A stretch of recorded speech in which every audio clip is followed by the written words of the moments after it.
ಮಕ್ಕಳೇ, 6ನೇ ತರಗತಿಯ ಮೂಲ ವಿಜ್ಞಾನ ಪಾಠದ ಹೂವಿನಿಂದ ಹೂವಿಗೆ ಅನ್ನೋ ಭಾಗಕ್ಕೆ ನಿಮ್ಮೆಲ್ಲರನ್ನ ಪ್ರೀತಿಪೂರ್ವಕವಾಗಿ ಸ್ವಾಗತಿಸುತ್ತಿದ್ದೇನೆ.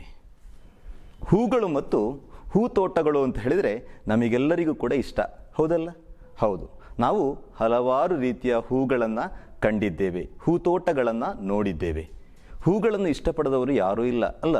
ಅಲ್ಲಿ ಚಿಟ್ಟೆಗಳನ್ನು ಕಾಣಲಿಕ್ಕೆ ಆಗ್ತದೆ, ನಮಗೆ ಹಾತೆಗಳನ್ನು ಕಾಣಲಿಕ್ಕೆ ಆಗ್ತದೆ, ದುಂಬಿಗಳನ್ನು ಕಾಣಲಿಕ್ಕೆ ಆಗ್ತದೆ. ಅದು ಮಾತ್ರವಲ್ಲದೆ ಬಣ್ಣ ಬಣ್ಣದ ಹೂಗಳನ್ನು ಕಾಣಲಿಕ್ಕೆ ಸಾಧ್ಯವಾಗ್ತದೆ. ಆದ ಕಾರಣ ನಾವೊಂದು ಹೂತೋಟವನ್ನು ನೋಡಿ ಬರೋಣ.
ಮಕ್ಕಳೇ, ಸುಂದರವಾಗಿರುವಂಥ ಹೂತೋಟವನ್ನು ನೋಡಿದಿರಿ ಅಲ್ವಾ? ಬಣ್ಣ ಬಣ್ಣದ ಹೂಗಳು, ಹಾರಾಡುವ ಚಿಟ್ಟೆಗಳು, ಹಾತೆಗಳು, ಜೀರುಂಡೆಗಳು ಇವುಗಳನ್ನೆಲ್ಲ ಕಾಣಲಿಕ್ಕೆ ನಮಗೆ ಸಾಧ್ಯವಾಯಿತು ಅಲ್ವಾ? ಹೂಗಳೆಲ್ಲವೂ ಕೂಡ ಒಂದೇ ರೀತಿಯದ್ದಾಗಿತ್ತ? ಅಲ್ಲ, ಬೇರೆ ಬೇರೆ ಬಣ್ಣದ ಹೂಗಳನ್ನು ನೋಡಿದ್ದೇವೆ, ಬೇರೆ ಬೇರೆ ಜಾತಿಯ ಹೂಗಳನ್ನು ನೋಡಿದ್ದೇವೆ ಅಲ್ವಾ? ಹೌದು. ಇವಾಗ ನಾವು ನಿಮಗೆ ಈ ಹೂತೋಟದಲ್ಲಿ ನೋಡಿದ್ದಕ್ಕಿಂತಲೂ ಹೆಚ್ಚಿನ ಹೂಗಳ ಪರಿಚಯ ನಿಮಗಿರಬಹುದು. ಆದ ಕಾರಣ ನಿಮ್ಮ ಮೂಲ ವಿಜ್ಞಾನ ನೋಟು ಪುಸ್ತಕದಲ್ಲಿ ನಿಮಗೆ ಗೊತ್ತಿರುವ ಹೂವಿನ ಒಂದು ಪಟ್ಟಿಯನ್ನು ಬರೀಬೇಕು. ಬರೆದು ನಿಮ್ಮ ಮೂಲ ವಿಜ್ಞಾನ ಮಾಸ್ಟರ್ಗಳಿಗೆ ಅದನ್ನು ಕಳಿಸಿಕೊಡಬೇಕು. ಬೇರೆ ಬೇರೆ ಹೂವಿನ ಹೆಸರುಗಳನ್ನು ನೀವು ಬರ್ಕೊಂಡ್ರಿ ಅಲ್ಲೋ ಮಕ್ಕಳೇ? ಬೇರೆ ಬೇರೆ ಹೂವಿನ ಹೆಸರುಗಳನ್ನು ನೀವು ಬರ್ಕೊಂಡ್ರಿ ಅಲ್ಲೋ? ಹಲವಾರು ಹೂವಿನ ಹೆಸರುಗಳು ಕೆಲವರಿಗೆ ಸಿಕ್ಕಿರಬಹುದಲ್ಲೋ? ಬೇರೆ ಬೇರೆ ಹೂಗಳ ಹೆಸರುಗಳು ನಿಮಗೆ ಸಿಕ್ಕಿರಬಹುದು. ಈ ಎಲ್ಲ ಹೂಗಳು ಕೂಡ ಒಂದೇ ರೀತಿಯವುಗಳ ಅಲ್ಲ, ಬೇರೆ ಬೇರೆ ರೀತಿಯವುಗಳಲ್ಲೂ ಬೇರೆ ಬೇರೆ ರೀತಿಯವುಗಳು. ಯಾವೆಲ್ಲ ರೀತಿಯಲ್ಲಿ ಇವುಗಳು ಬೇರೆ ಬೇರೆಯಾಗಿರ್ಬೋದು, ಯಾವೆಲ್ಲ ರೀತಿಯಲ್ಲಿ ಇವುಗಳು ವ್ಯತ್ಯಸ್ತವಾಗಿರಬಹುದು ಹೇಳ್ಬೋದಾ? ಯಾವೆಲ್ಲ ರೀತಿಯಲ್ಲಿ? ಯಾವುದರಲ್ಲಿ? ದಳಗಳಲ್ಲಿ ಅಥವಾ ಎಸಳುಗಳಲ್ಲಿ ಏನು ವ್ಯತ್ಯಸ್ತವಾಗಿರ್ಬೋದು ಅಲ್ವ? ಕೆಲವು ಹೂಗಳಿಗೇನಿದೆ, ಕಡಿಮೆ ಎಸಳುಗಳಿರುವ ಹೂಗಳಿದೆ, ಇನ್ನು ಕೆಲವು ಹೆಚ್ಚಿಗೆ ಎಸಳುಗಳಿರುವಂಥ ಹೂಗಳಿವೆ ಅಲ್ವ? ಇನ್ನು ಬಣ್ಣಗಳಲ್ಲಿ ಅಲ್ವ, ಬೇರೆ ಬೇರೆ ಬಣ್ಣದ ಹೂಗಳನ್ನು ನಾವು ಕಾಣ್ತೇವೆ. ಆದ ಕಾರಣ ಬಣ್ಣಗಳಲ್ಲಿ ವ್ಯತ್ಯಾಸಗಳನ್ನು ಕಾಣಬಹುದು. ಇನ್ನು ಹೂಗಳನ್ನು ಮೂಸಿ ನೋಡಿದರೆ ಗೊತ್ತಾಗ್ತದೆ ನಮಗೇನು, ಪರಿಮಳದಲ್ಲಿ ವ್ಯತ್ಯಾಸಗಳನ್ನು ಕಾಣಬಹುದು ಅಲ್ವ. ಸೇವಂತಿಗೆಗೆ ಬೇರೆ ಪರಿಮಳ, ಮಲ್ಲಿಗೆಗೆ ಬೇರೆ ಪರಿಮಳ ಅಲ್ವ. ಆದ ಕಾರಣ ಪರಿಮಳದಲ್ಲಿ ವ್ಯತ್ಯಾಸಗಳನ್ನು ಕಾಣಬಹುದು ಅಲ್ವ. ಇವಾಗ ಹೂಗಳಲ್ಲಿ ಯಾವ ಯಾವ ರೀತಿಯಲ್ಲಿ ಭಿನ್ನತೆಗಳಿವೆ ಎಂಬುದನ್ನು ಪಟ್ಟಿ ಮಾಡುವ. ಎಸಳುಗಳಲ್ಲಿ ವ್ಯತ್ಯಾಸ ಇದೆ, ಬಣ್ಣಗಳಲ್ಲಿ ವ್ಯತ್ಯಾಸ ಇದೆ, ಇನ್ನು ಪರಿಮಳದಲ್ಲಿ ವ್ಯತ್ಯಾಸಗಳು ಇವೆ ಅಲ್ವ. ಹೂಗಳ ಪಟ್ಟಿ ಮಾಡಿ ಆಯಿತು. ಹೂಗಳಲ್ಲಿ ಯಾವ ರೀತಿಯಲ್ಲಿ ಭಿನ್ನತೆ ಇದೆ ಅಥವಾ ವ್ಯತ್ಯಾಸಗಳಿವೆ ಎಂಬುದನ್ನು ನಮಗೆ ಪಟ್ಟಿ ಮಾಡಿ ಆಯಿತು ಅಲ್ವ. ಇನ್ನು ಈ ಹೂಗಳನ್ನು ನಾವು ಎಲ್ಲೆಲ್ಲಿ ಬಳಕೆ ಮಾಡ್ತೇವೆ, ಎಲ್ಲೆಲ್ಲಿ ಉಪಯೋಗಿಸ್ತೇವೆ ಹೇಳ್ಬೋದಾ? ಎಲ್ಲೆಲ್ಲಿ ಉಪಯೋಗಿಸ್ತೇವೆ ಅಂತ ಹೇಳ್ಬೋದಾ? ಎಲ್ಲೆಲ್ಲಿ?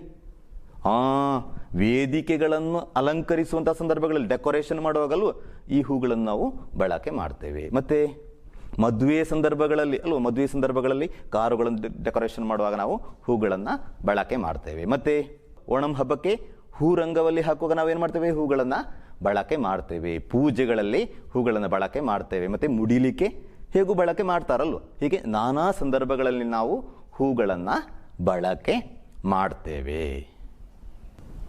ನೋಡಿ, ನಾನು ನಿಮಗೆ ಒಂದು ಹೂವನ್ನು ತೋರಿಸ್ತೇನೆ. ಇದು ಯಾವ ಹೂ? ದಾಸವಾಳದ ಹೂ ಅಲ್ವಾ. ದಾಸವಾಳದ ಹೂ ನಮಗೆಲ್ಲರಿಗೂ ಕೂಡ ಸುಪರಿಚಿತವಾಗಿರುವಂತಹ, ನಮಗೆಲ್ಲರಿಗೂ ಕೂಡ ಪರಿಚಿತವಾಗಿರುವಂತಹ ಹೂ ಅಲ್ವಾ. ಇದರಲ್ಲಿ ನಾವೇನು ಮಾಡಬೇಕು ಅಂತ ಹೇಳಿದರೆ, ಇದರ ಭಾಗಗಳನ್ನು ನಾವು ಗುರುತಿಸಿಕೊಳ್ಬೇಕು. ಈ ಹೂವಿನ ಭಾಗಗಳನ್ನು ನಾವು ಗುರುತಿಸಿ ತಿಳ್ಕೊಳ್ಬೇಕಲ್ವ. ಯಾವ ಭಾಗಗಳು ಅಂತ ಹೇಳಿ ನಾವು ತಿಳ್ಕೊಳ್ಬೇಕು. ಮೊದಲನೆಯದಾಗಿ ಹೂವಿನ ಮೇಲೆ ಕಾಣ್ತದಲ್ಲ, ಅದೇನು? ಕೇಸರ ಅಂತ ಹೇಳೋದು. ಅದಕ್ಕೇನಂತ ಹೇಳೋದು? ಹೂವಿನ ಈ ಭಾಗಕ್ಕೆ ಕೇಸರ ಅಂತ ಹೇಳೋದು. ನೋಡಿ, ಇದು ಕೇಸರ, ಇದಕ್ಕೆ ಕೇಸರ ಅಂತ ಹೇಳುವಂಥದ್ದು. ಇನ್ನು ದಳ ಅಥವಾ ಎಸಳು ಅಂತ ಕರೆಯುವಂತಹ ಭಾಗ. ಮೂರನೇದಾಗಿ ಶಲಾಕೆ ಕಾಣ್ತದ. ಶಲಾಕೆ, ಇದು ಶಲಾಕೆ ಅಂತ ಕರೆಯಲ್ಪಡುವಂಥದ್ದು. ಇನ್ನು ಹೂವಿನ ಪುಷ್ಪ ಪಾತ್ರೆ, ಪುಷ್ಪ ಪಾತ್ರೆ ಅಂತ ಒಂದು ಭಾಗ ಉಂಟು, ಕಾಣ್ತದಲ್ಲ? ಸರಿ. ಇನ್ನು ಪುಷ್ಪ ಪೀಠ, ಇನ್ನು ಹೂವಿನ ತೊಟ್ಟು. ಹೀಗೆ 6 ಬಗೆಯ ಹೂವಿನ ಭಾಗಗಳನ್ನು ನಮಗೆ ತಿಳ್ಕೊಳ್ಳುವುದಕ್ಕೆ ಸಾಧ್ಯವಾಯಿತಲ್ವ. ಹೂವಿನ 6 ಬಗೆಯ ಭಾಗಗಳನ್ನು ತಿಳ್ಕೊಳ್ಳುವುದಕ್ಕೆ ನಮಗೆ ಸಾಧ್ಯವಾಯಿತು. ನಿಮಗೆ ಒಂದೆರಡು ಭಾಗಗಳು ಗೊತ್ತಿರ್ಬೋದು ಮೊದಲೇ ಅಲ್ವ. ಯಾವುದು? ಹೂವಿನ ಎಸಳು ಗೊತ್ತುಂಟು ನಿಮಗೆ, ಹೂವಿನ ತೊಟ್ಟು ಗೊತ್ತುಂಟು ನಿಮಗೆ ಅಲ್ವ. ಬಾಕಿದ್ದೊಂದು 4 ಭಾಗಗಳ ಪರಿಚಯ ನಿಮಗೆ ಇದ್ದಿರಲಿಕ್ಕಿಲ್ಲ. ಆದರೆ ಇವಾಗ ನಮಗೆ ಆಯಿತು ನೋಡಿ. ಯಾವುದು? ಕೇಸರ, ಶಲಾಕೆ, ದಳ, ಪುಷ್ಪ ಪಾತ್ರೆ, ಪುಷ್ಪ ಪೀಠ, ಇನ್ನು ಹೂವಿನ ತೊಟ್ಟು.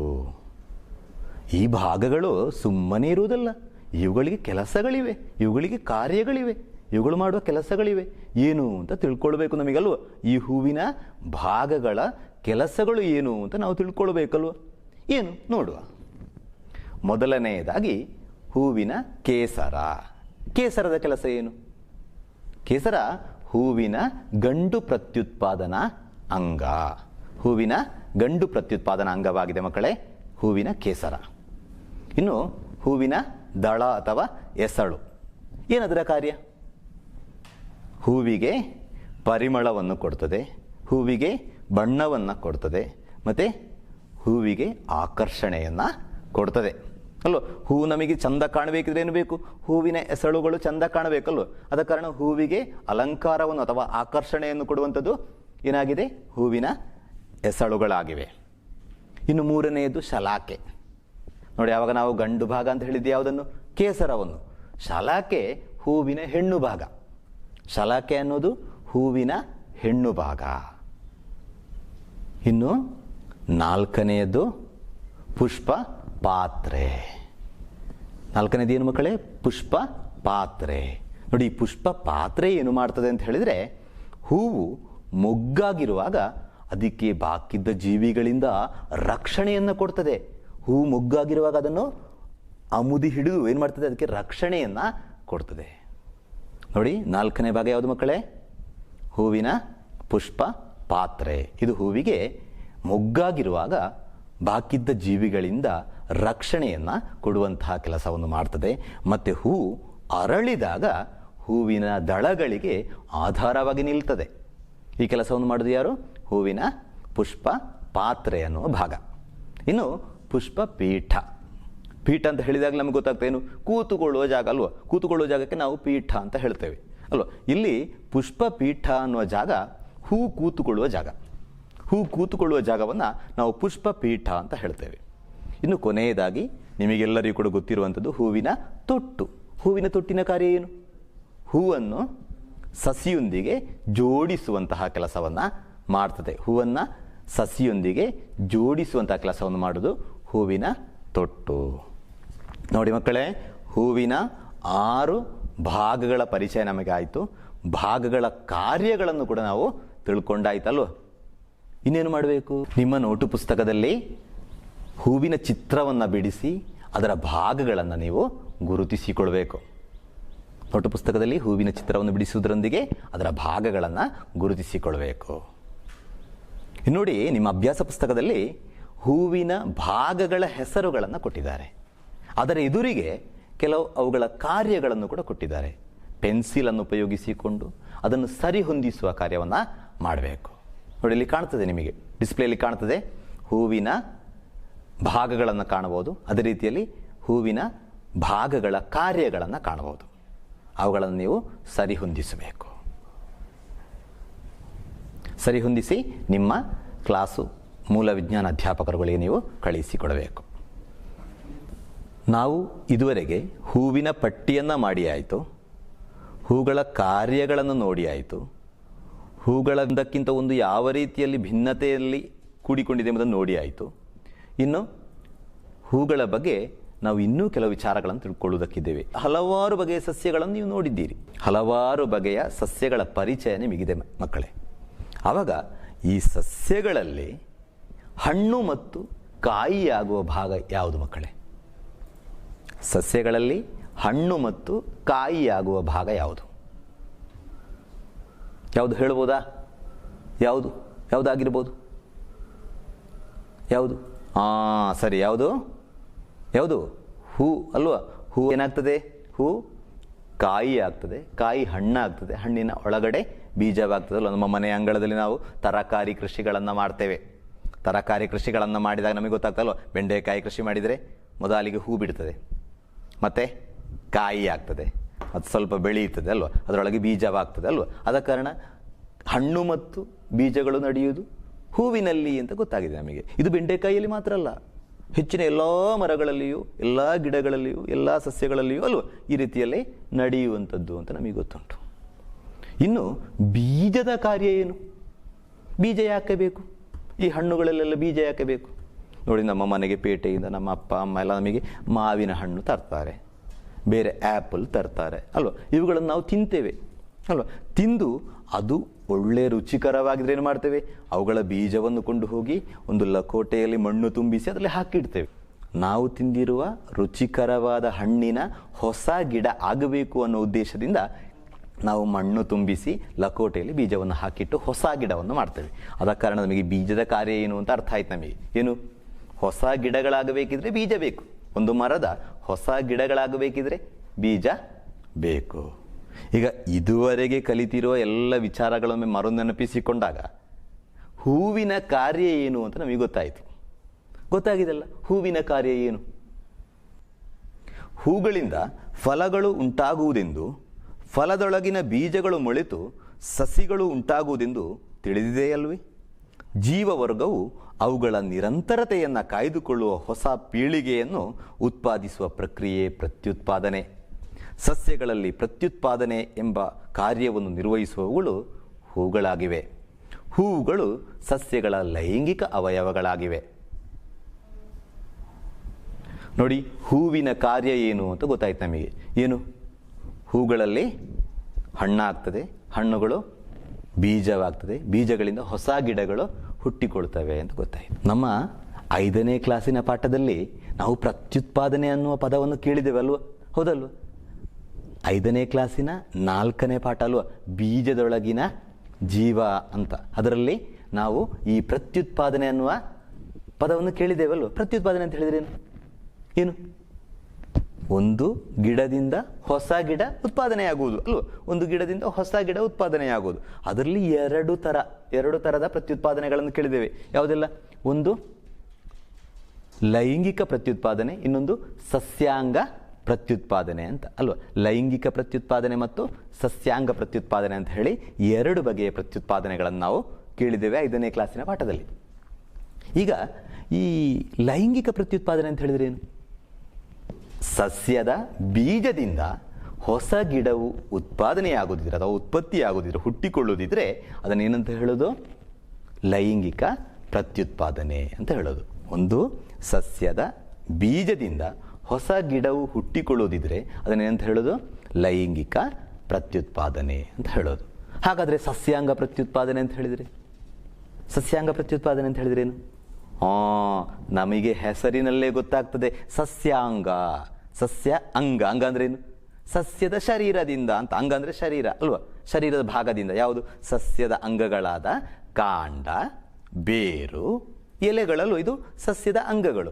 ಈ ಅಂಗಗಳಿಂದ ಹೊಸ ಗಿಡಗಳು ಹುಟ್ಟಿಕೊಳ್ಳೋದಿದ್ರೆ ಅದನ್ನು ಸಸ್ಯಾಂಗ ಪ್ರತ್ಯುತ್ಪಾದನೆ ಅಂತ ಹೇಳೋದು. ಸಸ್ಯದ ಅಂಗಗಳಾದ ಕಾಂಡ, ಬೇರು, ಎಲೆಗಳಿಂದ ಹೊಸ ಗಿಡವು ಹುಟ್ಟಿಕೊಳ್ಳೋದಿದ್ರೆ ಅದನ್ನು ಸಸ್ಯಾಂಗ ಪ್ರತ್ಯುತ್ಪಾದನೆ ಅಂತ ಹೇಳೋದು. ಉದಾಹರಣೆಗೆ ನೋಡಿ, ಬೇರಿನಿಂದ ಹುಟ್ಟಿಕೊಳ್ಳುವ ಸಸ್ಯಗಳು ಯಾವುದು? ಬೇರಿನಿಂದ ಹುಟ್ಟಿಕೊಳ್ಳುವ ಸಸ್ಯಗಳು ಯಾವುದೆಲ್ಲ ಮಕ್ಕಳೇ ಹೇಳ್ಬೋದಾ? ಯಾವುದು? ಶ್ರೀಗಂಧದ ಮರ, ಮತ್ತೆ ದೀವಿ ಹಲಸು ಅಲ್ವಾ. ನಾವು ನಮ್ಮ ಗ್ರಾಮ್ಯ ಭಾಷೆಯಲ್ಲಿ ಏನಂತ ಹೇಳೋದು? ದೀವಿ ಹಲಸಿಗೆ ಏನಂತ ಹೇಳೋದು? ದೀಗುಜ್ಜೆ ಅಂತ ಹೇಳ್ತೇವಲ್ವ. ಈ ದೀಗುಜ್ಜೆ ಎಲ್ಲ ಬೇರುಗಳಿಂದ ಹೊಸ ಗಿಡಗಳು ಹುಟ್ಟಿಕೊಳ್ಳುವಂಥದ್ದಾಗಿದೆ. ಇನ್ನು ಎಲೆಗಳಿಂದ ಹುಟ್ಟಿಕೊಳ್ಳೋದು ಯಾವುದು? ಎಲೆಗಳಿಂದ ಹೊಸ ಗಿಡಗಳು ಹುಟ್ಟಿಕೊಳ್ಳೋದು ಯಾವುದು ಹೇಳ್ಬೋದಾ? ಯಾವುದು? ಕಾಡು ಬಸಳೆ, ಮತ್ತೆ ರಾತ್ರಿ ರಾಣಿ ಅಥವಾ ಬ್ರಹ್ಮಕಮಲ ಎಂಬುದಾಗಿ ಕರೀತಾರೆ. ಇದು ಕೂಡ ಏನು? ಎಲೆಗಳಿಂದ ಹುಟ್ಟಿಕೊಳ್ಳುವಂತಹ ಸಸ್ಯಗಳಾಗಿವೆ. ಇನ್ನೊಂದು ಬಾಕಿ ಇದೆ, ಯಾವುದು? ಕಾಂಡ. ಕಾಂಡದಿಂದ ಬೆಳೆಯುವ ಸಸ್ಯಗಳು ಯಾವುದು ಅಂತ ಕೇಳಿದ್ರೆ ದೊಡ್ಡೊಂದು ಪಟ್ಟಿ ಮಾಡ್ಬೋದು. ದಾಸವಾಳ ಇರ್ಬೋದು, ಗುಲಾಬಿ ಇರ್ಬೋದು, ಮಲ್ಲಿಗೆ ಇರ್ಬೋದು ಅಲ್ವಾ. ಇವೆಲ್ಲವೂ ಕೂಡ ಏನು? ಕಾಂಡದಿಂದ ಹುಟ್ಟಿಕೊಳ್ಳುವಂತಹ ಗಿಡಗಳಾಗಿವೆ. ಆದ ಕಾರಣ ಸಸ್ಯಾಂಗ ಪ್ರತ್ಯುತ್ಪಾದನೆ ಮತ್ತು ಲೈಂಗಿಕ ಪ್ರತ್ಯುತ್ಪಾದನೆ ಅಲ್ಲ, ಇದು ನಾವು 5ನೇ ಕ್ಲಾಸಿನ ಪಾಠದಲ್ಲಿ ಕೇಳಿದ್ದೇವೆ ಮತ್ತು ಮರುನೆನಪಿಸಿಕೊಂಡದ್ದೊಮ್ಮೆ. ಲೈಂಗಿಕ ಪ್ರತ್ಯುತ್ಪಾದನೆಯಲ್ಲಿ ಪ್ರಧಾನ ಪಾತ್ರವನ್ನು ವಹಿಸುವಂತಹ ಭಾಗ ಯಾವುದು ಅಂತ ಕೇಳಿದರೆ ಮಕ್ಕಳೇ, ಇದುವರೆಗೆ ನಾವು ಚರ್ಚೆ ಮಾಡಿರುವಂತಹ ಹೂಗಳೇ ಆಗಿವೆ. ಹೂಗಳೇ ಲೈಂಗಿಕ ಪ್ರತ್ಯುತ್ಪಾದನೆಯಲ್ಲಿ ಪ್ರಧಾನವಾದಂತಹ ಪಾತ್ರವನ್ನು ವಹಿಸುವವುಗಳಾಗಿವೆ ಮಕ್ಕಳೇ. ನಾವು ಹೂಗಳ ಭಾಗಗಳನ್ನು ಆವಾಗ ನೋಡಿದ್ದೇವಲ್ವ, ಯಾವುದೆಲ್ಲ ಅಂತ ನಮಗೆ ಗೊತ್ತಿದೆ. ಯಾವುದೆಲ್ಲ ಅಂತ? ಯಾವುದೆಲ್ಲ? ಕೇಸರ, ದಳ, ಶಲಾಕೆ, ಪುಷ್ಪಪಾತ್ರೆ, ಪುಷ್ಪಪೀಠ, ಇನ್ನು ಹೂವಿನ ತೊಟ್ಟು. ಈ 6 ಬಗೆಯ ಭಾಗಗಳಲ್ಲಿ 2 ಭಾಗಗಳು ಲೈಂಗಿಕ ಪ್ರತ್ಯುತ್ಪಾದನೆಯಲ್ಲಿ ಪ್ರಧಾನವಾದಂತಹ ಪಾತ್ರವನ್ನು ವಹಿಸುತ್ತವೆ. 2 ಭಾಗಗಳು ಪ್ರಧಾನವಾಗಿರುವಂತಹ ಪಾತ್ರವನ್ನು ವಹಿಸುತ್ತವೆ. ಅವುಗಳು ಯಾವುದೆಲ್ಲ ಅಂತ ನೋಡಬೇಕು. ನೋಡಿ, ನೀವು ಚಿತ್ರಗಳನ್ನು ನೋಡಿ.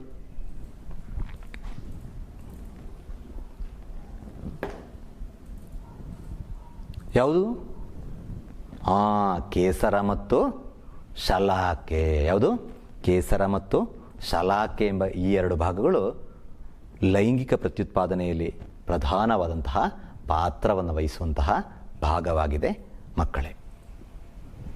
ಇನ್ನು ಕೇಸರವನ್ನು ನಾವು ನೋಡಬೇಕು. ಕೇಸರದ ಬಗ್ಗೆ ನಾವು ಅಧ್ಯಯನವನ್ನು ಮಾಡಬೇಕು. ಕೇಸರವನ್ನು ನೋಡುವ.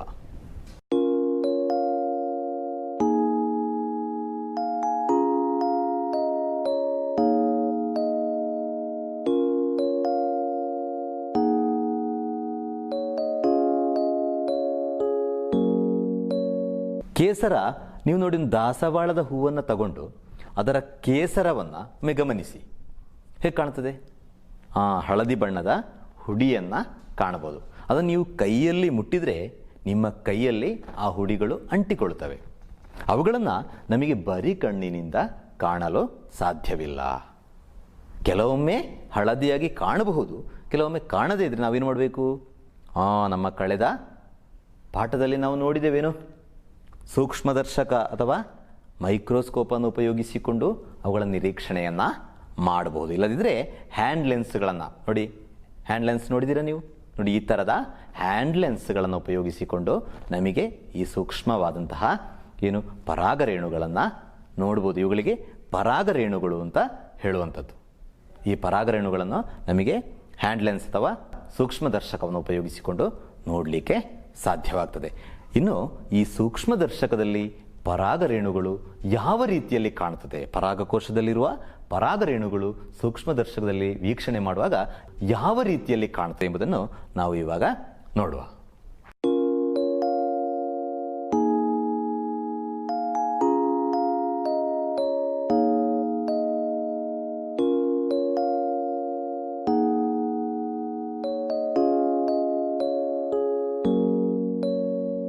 ಕೇಸರದ ಪರಾಗಕೋಶದಲ್ಲಿರುವ ಪರಾಗರೇಣುಗಳನ್ನು ಕಾಣಬಹುದು, ಪರಾಗ ತಂತುಗಳನ್ನು ಕಾಣಬಹುದು, ಪರಾಗರೇಣುಗಳಲ್ಲಿ ವೀರ್ಯಕೋಶಗಳನ್ನು ಕಾಣಬಹುದಾಗಿದೆ. ಮಕ್ಕಳೇ, ನಿಮ್ಮ ಮೂಲ ವಿಜ್ಞಾನ ನೋಟು ಪುಸ್ತಕದಲ್ಲಿ ಕೇಸರದ ಚಿತ್ರವನ್ನು ಬಿಡಿಸಿಕೊಳ್ಳಬೇಕು. ಇನ್ನು ಎರಡನೆಯದಾಗಿ ಶಲಾಕೆ. ಶಲಾಕೆಯಲ್ಲಿ ಲೈಂಗಿಕ ಪ್ರತ್ಯುತ್ಪಾದನೆಯಲ್ಲಿ ಪ್ರಧಾನ ಪಾತ್ರವನ್ನು ವಹಿಸುವಂತಹ ಭಾಗಗಳು ಯಾವುದಂತ ಕೇಳಿದರೆ ಶಲಾಕಾಗ್ರ, ಶಲಾಕಾನಳಿಗೆ, ಅಂಡಾಶಯ, ಓವ್ಯೂಲ್. ಇನ್ನು ಓವ್ಯೂಲ್ನ ಒಳಗಡೆ ಅಂಡಕವನ್ನು ಕಾಣಬಹುದು. ಈ ಚಿತ್ರವನ್ನು ಕೂಡ ನೀವು ನಿಮ್ಮ ನೋಟು ಪುಸ್ತಕದಲ್ಲಿ ಬಿಡಿಸಿಕೊಳ್ಳಬೇಕು.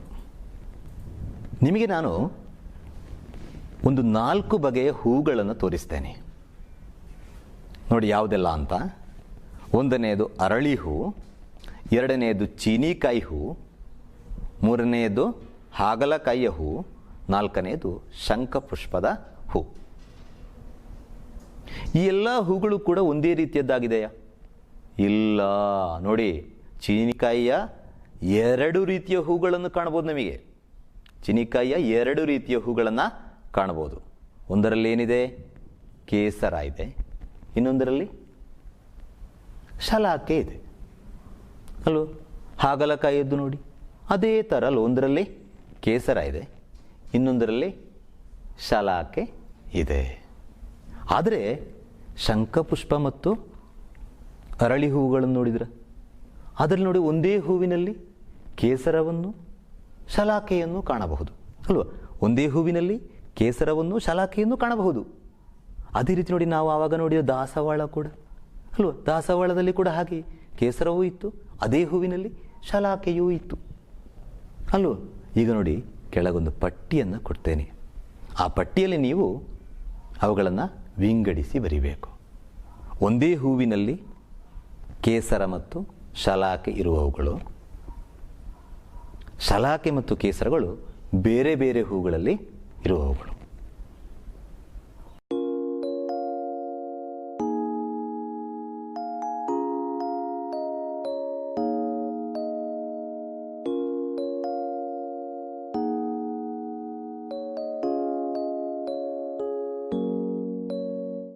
ಒಂದೇ ಹೂವಿನಲ್ಲಿ ಕೇಸರ ಮತ್ತು ಶಲಾಕೆಗಳು ಇದ್ದರೆ ಆ ಹೂಗಳಿಗೆ ದ್ವಿಲಿಂಗ, ಅಂದರೆ 2, ಕೇಸರವೂ ಉಂಟು ಶಲಾಕೆಯೂ ಉಂಟು. ಆದ ಕಾರಣ ಅವುಗಳಿಗೆ ದ್ವಿಲಿಂಗ ಪುಷ್ಪಗಳು ಅಂತ ಹೇಳ್ತಾರೆ. ಏನು? ದ್ವಿಲಿಂಗ ಪುಷ್ಪಗಳು ಅಂತ ಹೇಳ್ತಾರೆ. ಶಲಾಕೆ ಮತ್ತು ಕೇಸರಗಳು ಬೇರೆ ಬೇರೆಯಾಗಿದ್ದರೆ ಅವುಗಳನ್ನು ಏಕಲಿಂಗ ಪುಷ್ಪಗಳು ಅಂತ ಹೇಳ್ತಾರೆ. ಏನು ಮಕ್ಕಳೇ? ಏಕಲಿಂಗ ಪುಷ್ಪಗಳು ಅಂತ ಹೇಳ್ತಾರೆ. ಈಗ ಏಕಲಿಂಗ ಪುಷ್ಪ ಯಾವುದು, ದ್ವಿಲಿಂಗ ಪುಷ್ಪ ಯಾವುದು ಅಂತ ಗೊತ್ತಾಯ್ತು ನಮಗೆ. ಏಕಲಿಂಗ ಪುಷ್ಪ ಅಂತ ಹೇಳಿದರೆ ಕೇಸರ ಮತ್ತು ಶಲಾಕೆಯು ಬೇರೆ ಬೇರೆ ಇದ್ದರೆ, ಬೇರೆ ಬೇರೆ ಹೂಗಳಲ್ಲಿ ಇದ್ದರೆ ಅವುಗಳನ್ನು ಏಕಲಿಂಗ ಪುಷ್ಪ ಅಂತ ಹೇಳ್ತೇವೆ. ದ್ವಿಲಿಂಗ ಪುಷ್ಪ ಅಂತ ಹೇಳಿದರೆ ಒಂದೇ ಹೂವಿನಲ್ಲಿ ಕೇಸರ ಮತ್ತು ಶಲಾಕೆಗಳಿದ್ರೆ ಅದನ್ನು ದ್ವಿಲಿಂಗ ಪುಷ್ಪ ಅಂತ ಹೇಳ್ತೇವೆ. ಇನ್ನೂ ಹೆಚ್ಚಿನ ಉದಾಹರಣೆಗಳನ್ನು ಕೊಡ್ಬೋದು ನಮಗೆ. ಬೆಂಡೆಕಾಯಿ, ಬದನೆ ಇವೆಲ್ಲವೂ ಕೂಡ ದ್ವಿಲಿಂಗ ಪುಷ್ಪಗಳಿಗೆ, ಅಂದರೆ ಒಂದೇ ಹೂವಿನಲ್ಲಿ 2 ಇರುವುದಕ್ಕೆ ಉದಾಹರಣೆ ಆಗ್ತದೆ. ಸೌತೆ, ಸೋರೆ ಇವೆಲ್ಲ ಏಕಲಿಂಗ ಪುಷ್ಪಗಳಿಗೆ ಉದಾಹರಣೆಯಾಗ್ತದೆ ಮಕ್ಕಳೇ. ಈಗ ನೀವೇನು ಮಾಡಬೇಕು? ಈ ಪಟ್ಟಿಯನ್ನು ನೋಡಿದಾಗ ನಿಮಗೆ ಒಂದು ನಿಗಮನಕ್ಕೆ ಬರ್ಬೋದು. ನಾವು ಆವಾಗ ಹೂವಿನ ಭಾಗಗಳ ಪರಿಚಯವನ್ನು ಮಾಡುವಾಗ ಹೇಳಿದ್ದೇನೆ ನೋಡಿ ನಾನು. ಕೇಸರ ಅಂದರೆ ಅದು ಗಂಡು ಪ್ರತ್ಯುತ್ಪಾದನಾ ಅಂಗ, ಶಲಾಕೆ ಅಂತ ಹೇಳಿದರೆ ಅದು ಹೆಣ್ಣು ಪ್ರತ್ಯುತ್ಪಾದನಾ ಅಂಗ ಅಂತ ಹೇಳಿದ್ದೇನಲ್ಲೂ. ಆ ಹೇಳಿಕೆಯನ್ನು ಮತ್ತು ಈ ಪಟ್ಟಿಯನ್ನು ನೀವು ನೋಡಿದಾಗ ನಿಮಗೊಂದು ನಿಗಮನಕ್ಕೆ ಬರ್ಬೋದು. ಏನು ಅಂತ ನಿಗಮನಕ್ಕೆ ಬರ್ಬೋದು? ಕೇಸರ ಮಾತ್ರ ಇರೋ ಹೂಗಳನ್ನು ಏನಂತ ಕರಿಬೋದು? ಗಂಡು ಹೂ ಅಂತ ಕರಿಬೋದು. ಶಲಾಕೆ ಮಾತ್ರ ಇರೋ ಹೂವನ್ನು ಹೆಣ್ಣು ಹೂ ಅಂತ ಕರಿಬೋದು. ನೋಡಿ, ತೆಂಗು, ಕಂಗು, ಚೀನಿಕಾಯಿ, ಸೌತೆಕಾಯಿ, ಸೋರೆಕಾಯಿ, ಹಾಗಲಕಾಯಿ ಮೊದಲಾದವುಗಳಲ್ಲಿ ಗಂಡು ಮತ್ತು ಹೆಣ್ಣು ಹೂಗಳನ್ನು ಕಾಣಬಹುದಾಗಿದೆ. ಮಕ್ಕಳೇ, ಇವತ್ತಿಗೆ ನಮ್ಮ ಕ್ಲಾಸಿಗೆ ವಿದಾಯ. ನಮಸ್ಕಾರ.